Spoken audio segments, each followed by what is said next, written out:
menyampaikan materi pemeliharaan perangkat lunak yang mana merupakan mata kuliah dari Rekayasa Perangkat Lunak semester 4 STIMIK Bina Nusantara Jaya Lubuk Linggau yang diampu oleh dosen Ibu Feradila Amelia MKom. Adapun tujuan pemeliharaan perangkat lunak yaitu agar software dapat tetap mendukung bisnis yang terus berubah. Maksudnya ialah baik perubahan terhadap kebutuhan lingkungan luar dan kesalahan-kesalahan yang belum terdeteksi perlu diperbaiki dan ditingkatkan menjadi lebih kompeten. Adapun fakta terkait maintenance, yaitu biaya untuk maintain sebuah program lebih besar 40% dari biaya untuk mendevelop program tersebut. Memperbaiki sebuah defek memberi peluang 20 sampai dengan 50% munculnya defek yang lain. Software yang sukses pun tetap akan memerlukan maintenance. Jadi, software maintenance atau pemeliharaan perangkat lunak yaitu proses perubahan sistem yang dilakukan setelah sistem tersebut dideliver atau dikirim. Terdapat 3 tipe software maintenance. Pertama, maintenance untuk memperbaiki kesalahan di dalam software. Kedua, maintenance untuk meningkatkan adaptasi software terhadap lingkungan operasionalnya. Ketiga, maintenance untuk menambah dan memodifikasi fungsi sistem. Teknik pemeliharaan perangkat lunak terdapat 4 teknik. Yang pertama, corrective maintenance. Yang kedua, adaptive maintenance. Yang ketiga, preventive maintenance. Dan yang keempat, preventive maintenance. Biaya maintenance software. Adapun hal yang mempengaruhi biaya maintenance yaitu pertama, stabilitas tim, kontrak maintenance, skill atau kemampuan dari staff, struktur dan usia program. Dapat dilihat di sini adalah model proses re-engineering software atau model proses perekayasaan ulang kembali sebuah software yang dimulai dari inventory analysis, yaitu aktivitas terhadap ketersediaan sumber daya untuk proses maintenance sebelum kita melakukan re-engineering, dan dilanjutkan dengan dokumen restructuring, yaitu menyusun dokumen dari sistem software yang sudah ada, menyesuaikan dari sistem yang sebelumnya ada. Lanjut, setelah itu reverse engineering, yaitu di mana proses pemisahan source code atau algoritma yang hasilnya berupa data, arsitektur, dan prosedur program. Dan dilanjutkan dengan code restructuring, yaitu menghilangkan pelanggaran dari struktur sumber kode yang sudah ada. Dilanjutkan dengan data restructuring. Data restructuring melakukan proses perbaikan struktur data. Dan kemudian baru forward engineering, yang mana proses pengembangan menjadi sistem baru sesuai dengan lingkup dan prinsip maintenance. Reverse engineering. Reverse engineering untuk menganalisa program tersebut menjadi abstraksi high level dari program tersebut. Sebuah proses perbaikan terhadap sistem. Source code atau programnya nanti dapat berupa desain data, desain arsitektur, dan desain prosedur atau alur kerja sistem. Beberapa case tool dapat membantu melakukan reverse engineering secara otomatis.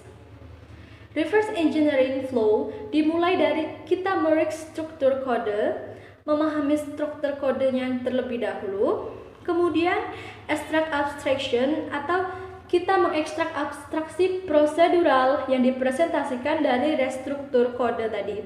Yang mana di abstraction extract ini terdapat 3 komponen, yaitu proses, interface, dan database. Processing yaitu kita proses memahami sebelum kerja reverse engineering yang lebih detail untuk dilakukan. Terus selanjutnya interface, kita menentukan dulu tingkah laku sistemnya nanti seperti apa, dan dilanjutkan setelah itu database.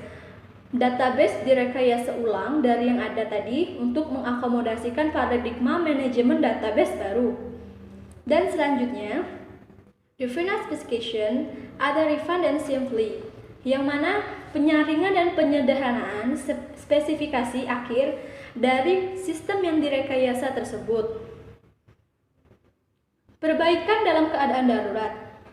Biasanya keadaan darurat terjadi saat pertama, terjadi masalah terhadap sistem yang kritikal. Dua, permasalahan mempengaruhi lingkungan operasional. Ketiga, munculnya pesaing baru atau peraturan baru. Bisa kita lihat di gambar tersebut. Terdapat sebuah contoh, misal change request,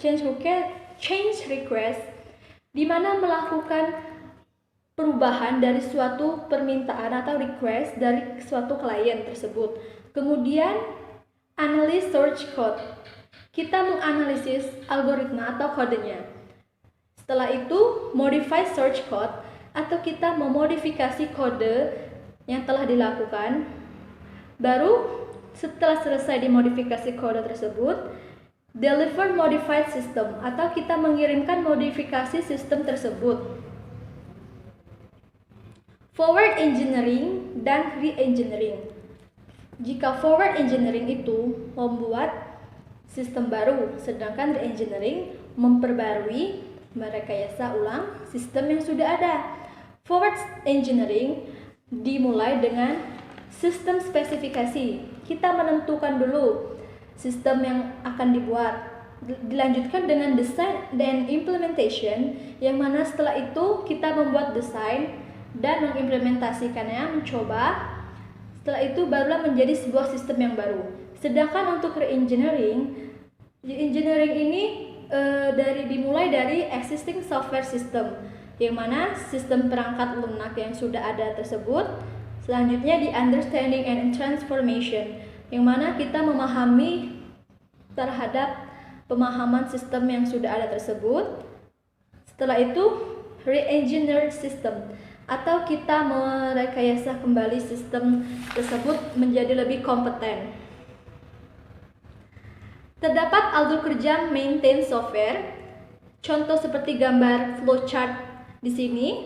Yang pertama dimulai dengan menerima permintaan maintenance dan diakhiri dengan keputusan klien, di mana jika klien setuju, maka kita verifikasi perubahannya, dan jika tidak setuju, catat perubahan dan komunikasikan dengan klien. Kode refactor. Kode refactor yaitu proses merubah search code.